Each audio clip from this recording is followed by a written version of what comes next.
오늘부터 로마서 강의가 시작이 됩니다. 약간 어렵다고 생각하셔서 걱정하시는 분들도 계실 텐데 걱정할 것 하나도 없습니다. 약간 어렵긴 해도 충분히 할 수 있거든요.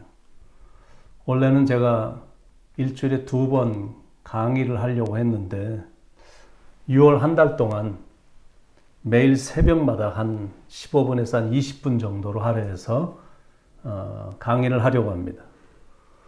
로마서는 성경에서 제일 중요한 부분들을 가장 논리적이며 체계적으로 요약하고 정립한 책이 로마서입니다. 그러니까 로마서만 잘 이해를 하면 성경 전체를 쉽게 이해할 수 있고 또 성경에서 가르치려고 하는 신학도 깨달을 수가 있습니다. 한 달 동안 한 8장에서 한 10장 정도 소화를 하게 될 것 같은데 여러분이 열심히 도전해 보시기 바랍니다. 오늘 본문의 내용은 로마서 1장 1절부터 7절까지입니다. 여러분 그 성경을 반지라고 한다면 로마서는 그 반지에 박힌 다이아몬드라고 할 수가 있습니다.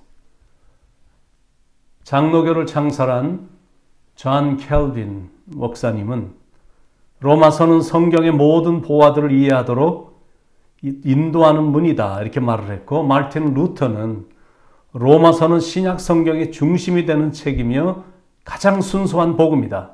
아무리 많이 읽는다 해도 지나치지 않으며 아무리 많이 공부해도 지나치지 않다. 많이 다루면 다룰수록 로마서는 더욱더 귀해지고 그 맛이 더욱 좋아진다 이렇게 말을 했습니다. 로마서가 얼마나 대단한 책인지, 로마서 한 권으로 인해 인생이 완전히 변화된 위대한 인물들이 너무너무 많은 겁니다.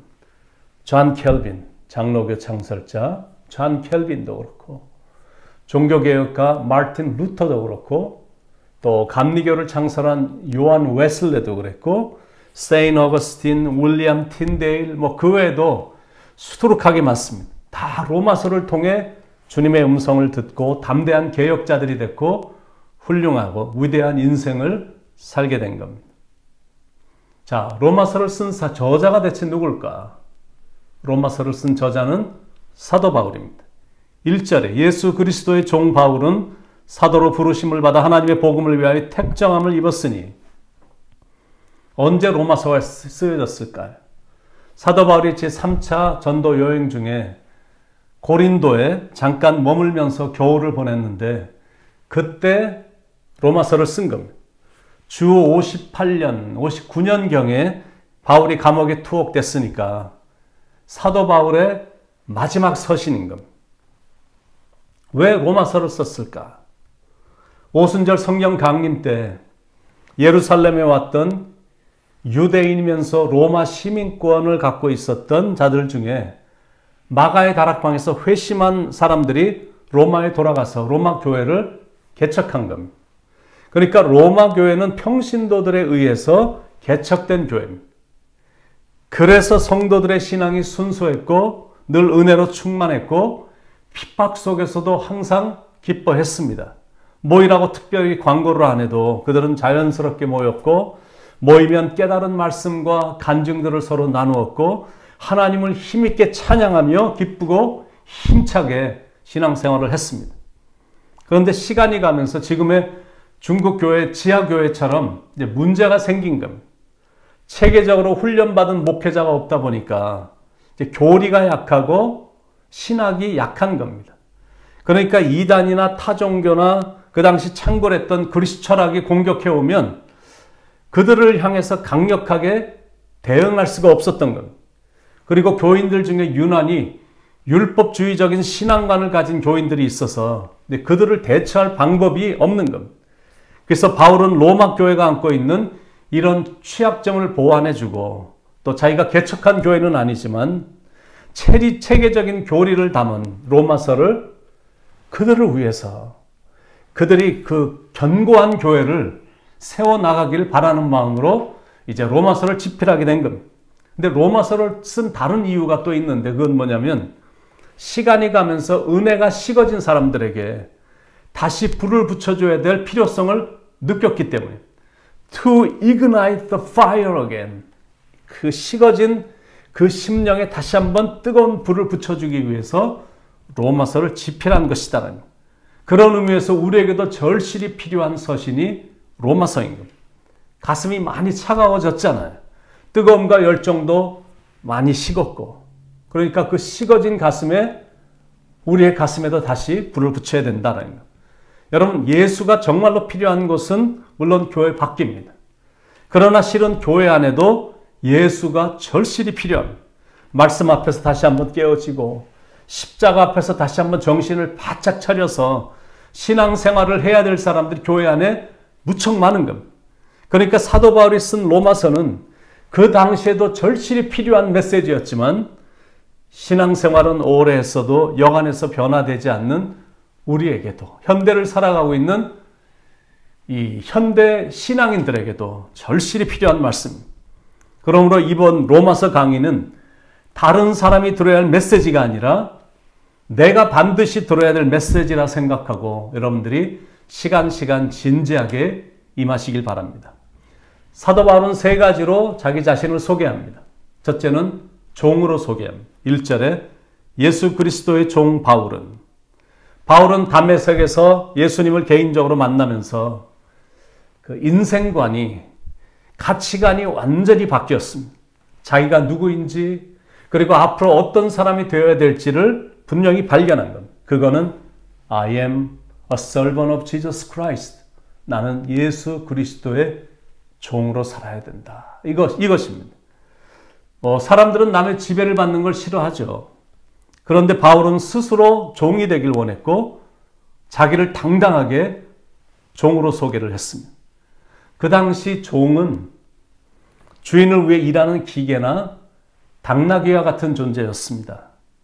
종과 당나귀가 다른 점이 있다면 종은 말을 할 줄 알고 당나귀는 말을 하지 못한다는 것 외에는 별로 차이를 두지 않을 정도로 종은 정말 가치가 전혀 없었던 가련한 존재였습니다. 시장에 가면 종들은 짐승과 같이 닭장과 같은 데 갇혀 있다가 팔려나갔습니다.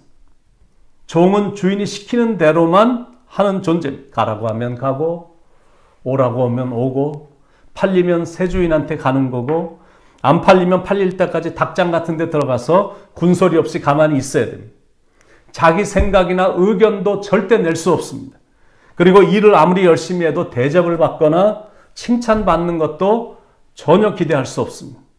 그게 종인데 그런데 바울은 자신이 종이 된 것에 대해서 전혀 부끄러워하지 않았습니다. 오히려 그걸 자랑스러워했습니다. 왜냐하면 종이라는 그 자체는 부끄러운 존재지만 자기가 섬기는 주인이신 그 예수님이 너무나 좋고 그분이 너무나 위대하시기 때문에 그분의 종이 됐다는 것에 대해서 오히려 자랑스러워했다는 것. 두 번째, 자기를 사도로 소개하고 있습니다. 1절, 예수 그리스도의 종 바울은 사도로 부르심을 받아. 사도는 예수님으로부터 직접 위임을 받은 사람입니다. 사도 바울은 부활하신 예수님을 만난 정도가 아니라 예수님으로부터 분명한 소명, 콜링을 받았거든요. 그래서 차원이 다른 삶을 산 겁니다. 그래서 자신을 당당하게 사도라고 부른 겁니다. 세 번째, 하나님의 복음을 위해 택정함을 입은 사람이다라고 자기 자신을 소개합니다. 1절 다시 한번 가보시면 예수 그리스도의 종 바울은 사도로 부르심을 받아 하나님의 복음을 위하여 택정함을 입었으니 그러니까 사도 바울은 부르심만 받은 것이 아니라 임무까지 부여받았다는 그 임무란 복음 전파입니다. 자기가 이 땅에 존재하는 이유와 자기가 살아가는 목적이 바울에겐 분명히 세워졌습니다. 하나님의 복음을 전하며 사는 것. 그게 바울이 살아가는 이유였고 삶의 목적이었고 임무였고 책임이었습니다. 로마서의 주제는 한마디로 말하면 복음입니다. 복음이란 우리가 다 알다시피 복된 소식, 기쁜 소식이란 뜻입니다. 복된 소식인 복음의 핵심은 예수 그리스도입니다. 그분은 세상의 소망이시고 천국의 기쁨이시며 우리 모두의 기쁨이 되시고 우리의 삶의 모든 것이 되십니다. 그래서 사도 바울은 그분만 소개하고 그분의 복음만 전하며 살기로 마음에 확정하고 확정한 겁니다. 그러면 사도 바울이 전한 복음이란 대체 무엇일까? 첫째는 구약에서 선지자들을 통해 예언한 구원자이신 예수님에 관한 것이다. 2절에 이 복음은 하나님이 선지자들을 통하여 그의 아들에 관하여 성경에 미리 약속하신 것이라. 많은 선지자들이 예수님이 오실 것을 예언했거든요. 그걸 전한 것, 그렇게 받았던 그것을 그분에 대해서 전한 것, 이제 그게 바로 복음이다라는 거예요. 두 번째, 사도 바울이 전한 복음은 육신으로는 다윗의 혈통에서 나신 예수님에 관한 것입니다. 3절에 그의 아들에 관하여 말하면 육신으로는 다윗의 혈통에서 나셨고, 구약은 예수님이 이스라엘의 위대한 왕인 다윗의 가문에서 태어날 것을 예언하고 있는데 그 예언이 그대로 성취가 됐거든요. 완전한 인간의 몸을 입고 인성을 갖고 이 땅에 오신 분으로 소개하면서 이제 그거를 바로 전하는 그 복음의 내용이 바로 그분에 관한 내용. 다윗의 가문에서 오신 바로 그분, 메시아, 구원자, 바로 그분에 대한 것이 복음이다. 셋째는 사도 바울이 전한 복음은 죽은 자들 가운데서 부활하신 하나님의 아들이신 예수님에 관한 것. 4절에 성결의 영으로는 죽은 자들 가운데서 부활하사 능력으로 하나님의 아들로 선포되셨으니 곧 우리 주 예수 그리스도시니라. 예수님은 구약의 선지자들을 통해 확실하게 예언된 구원자이시며 메시아이시며 하나님의 아들이십니다. 이건 사람이 만든 이야기가 아니라 역사적으로 있었던 실존 인물임을 강조하는 겁니다. 그분이 바울에게 은혜를 주셨거든요. 그런데 바울이 강조하려고 하는 것은 우리에게도 그분이 동일한 은혜를 주셨다라는 거예요. 6절과 7절에 그로 말미암아 우리가 은혜와 사도의 직분을 받아 그의 이름을 위하여 모든 이방인 중에서 믿어 순종하게 하나니 너희도 그들 중에서 예수 그리스도의 것으로 부르심을 받은 자니라. 로마에서 하나님의 사랑하심을 받고 성도로 부르심을 받은 모든 자에게 하나님은 우리 아버지와 주 예수 그리스도로부터 은혜와 평강이 있기를 원하노라. 그러니까 이걸 확실히 깨달으라라는 겁니다. 이게 바울이 전했던 복음입니다. 여러분은 이 복음이 믿어지십니까? 아니면 아직도 잘 믿어지지가 않습니까? 잘 믿어지지 않으면 한번 성경과 씨름을 해봐야 됩니다. 바울이 아라비아로 가서 가졌던 그런 영적인 시간을 가져올 필요가 있다는 거예요. 우리의 마음이 예수님으로 가득 채워지기까지 이 사실이 분명히 느껴질 때까지 성경을 깊이 묵상해 봐야 됩니다. 우리에게 임한 주님의 용서와 사랑이 얼마나 크고 높은지를 그리고 깊은지를 알아봐야 된다는 것. 그것만 확인이 돼서 믿어진다면 바울의 마음에 넘쳤던 환희를 우리도 경험할 수가 있는 것. 나가서는 우리 안에도 바울이 받았던 뜨거운 소명감의 불이 활활 우리 안에도 타오르게 될 것입니다.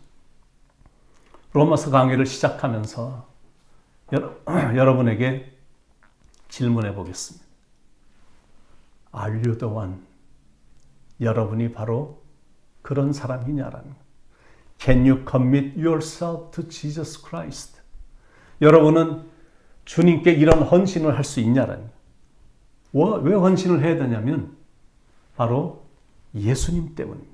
5절에 나오는 말씀처럼 그로 말미암아 예수님으로 말미암아 그건 모든 게 다 예수님 때문입니다. 예수님 때문에 하나님의 일도 하는 거고 예수님 때문에 고난도 이기는 거고 예수님 때문에 순종도 하는 거고 예수님 때문에 형제를 사랑하는 거고 예수님 때문에 원수조차도 사랑하는 거고 예수님 때문에 용서하는 거고 예수님 때문에 내 삶을 들여 헌신하는 거거든요. 그 일을 감당하라고 하나님께서 우리를 부르시는 것이니 하나님의 부르심에 말씀으로 깊이 들어가셔서 조용히 부르시는 그 음성에 귀를 한번 기울여 보시기 바랍니다. 오늘도 말씀으로 주님이 주시는 힘으로 능력 있게 하루를 잘 감당하길 우리를 위해 이 땅에 오신 예수님의 이름으로 간절히 축원을 드립니다. 기도하겠습니다. 우리의 삶의 전부가 되시는 주님, 감사합니다. 예수님 때문에 살아가고 있고 내가 하루하루 살아가는 이유, 목적, 의미, 그것이 예수님 때문임을 알게 해주셔서, 느끼게 해주셔서, 경험하게 해주셔서, 또 경험케 해주시려고 이렇게 로마서 강의를 시작하게 해주신 것이라 믿고 감사를 드립니다.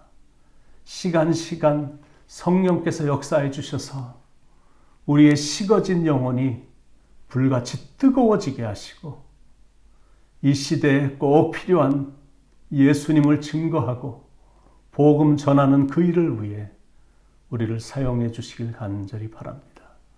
오늘도 예수님 때문에 기쁨으로 충만하게 하시고 예수님으로부터 힘을 얻어 오늘도 힘차게 살아가는 축복의 하루가 되도록 인도해 주시옵소서.